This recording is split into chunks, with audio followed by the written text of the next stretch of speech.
Every book begins before the first sentence. It begins with an irritation, a question, an encounter, or a pattern the writer can no longer leave alone. Across the years, I've written about consciousness, intuition, spirit communication, narrative, ritual, identity, and the hidden structures through which human beings make meaning. But a title can tell you only so much. So in this series, I'd like to introduce these books one at a time, not through summaries, not through advertisements, through the questions that made them necessary. This is The Written Unknown, a brief encounter with the books of Dr. Juan Carlos Rey. What happens when someone hears a voice no one else can hear, senses a presence no instrument can confirm, and yet remains otherwise rational, functional, and sane? What language do we give that person? Do we tell them they've received proof of another world? Do we tell them nothing happened at all? Or do we admit that the experience may be real as an experience before we decide what kind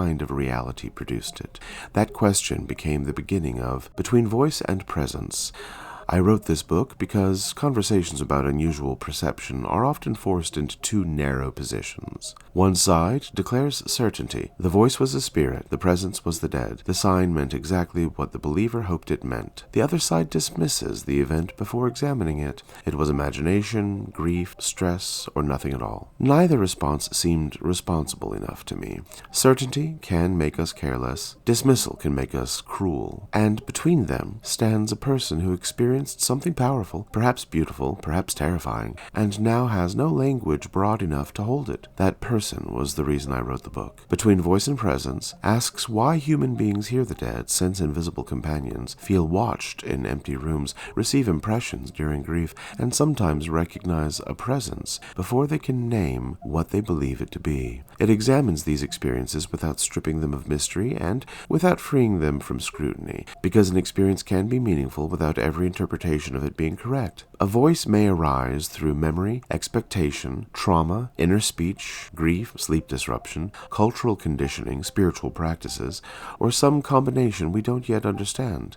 A sensed presence may comfort one person and terrify another. The same event may be called neurological by a clinician, ancestral by a family, spiritual by a religious community, and impossible by the person who lived through it. The experience doesn't arrive with its own caption. Human beings supply the explanation afterward, and the explanation changes what happens next. A grieving widow who hears her husband's voice may feel protected. Another person hearing a voice may feel commanded, watched, or endangered. A child taught that unseen presences are part of family life may interpret and encounter differently from someone taught that such experiences always signal illness. This is one of the book's central concerns. We don't encounter the unknown without context. We meet it through language, memory, expectation, culture, and relationship.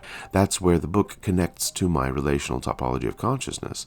Consciousness doesn't emerge inside a sealed individual and then step outward into the world. It takes shape across relationships, memory, history, recognition, culture, time, and meaning. So when someone senses a presence, the question isn't only what caused this, it's also who did the presence become inside the person's life? Was it a dead parent, a warning, a protector, a persecutor, a memory that acquired a voice, a form of grief that became briefly external, or an encounter whose origin remains uncertain but whose consequences are unmistakable? That last possibility matters the most to me. We don't always have to settle the metaphysics before we can study the human effect. Something may remain unexplained while still altering behavior, grief, identity, sleep, trust, and the structure of a person's world. The book takes those consequences seriously. It asks what these experiences do. Do they restore attachment after death? Do they prolong attachment? Do they help someone endure loss? Do they make ordinary life harder to inhabit? Do they deepen discernment? Do they weaken it? Do they invite curiosity, dependence, terror, or command? The unseen may enter through perception,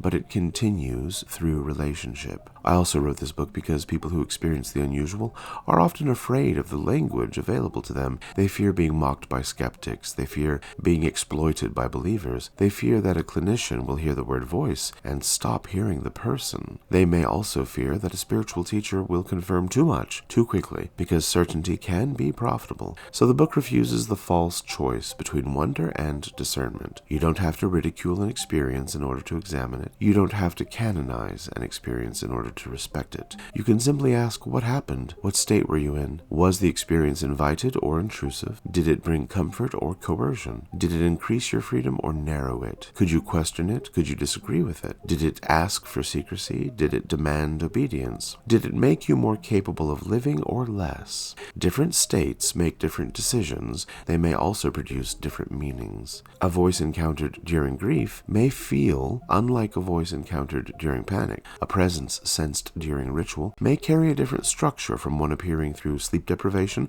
or severe distress. Context doesn't automatically explain the experience away. It helps us understand the conditions under which it appeared and the power it acquired afterward. That's the kind of seriousness I wanted the book to offer. Not a verdict, a method of attention. I wrote between voice and presence for people who've encountered something they couldn't dismiss, but couldn't responsibly explain. I wrote it for grieving people who've heard a familiar voice after death, for clinicians trying to listen without immediate reduction, for spiritual practitioners who need stronger standards of discernment, for skeptics willing to admit that explanation and meaning aren't always the same question, and for anyone who's been trusted with a strange story by someone they love. The book won't tell you what you must believe. It asks you to become more exact about what occurred, what changed afterward, and what kind of authority you are prepared to grant the experience. Because the most dangerous question isn't always, was it real? Sometimes it's, what did I allow it to become? There are experiences that deserve investigation. There are experiences that deserve care. There are also experiences that deserve doubt. And sometimes one experience deserves all three. Between voice and presence, why we hear the dead, sense the unseen, and search for meaning beyond the brain, written by Dr. Juan Carlos Rey,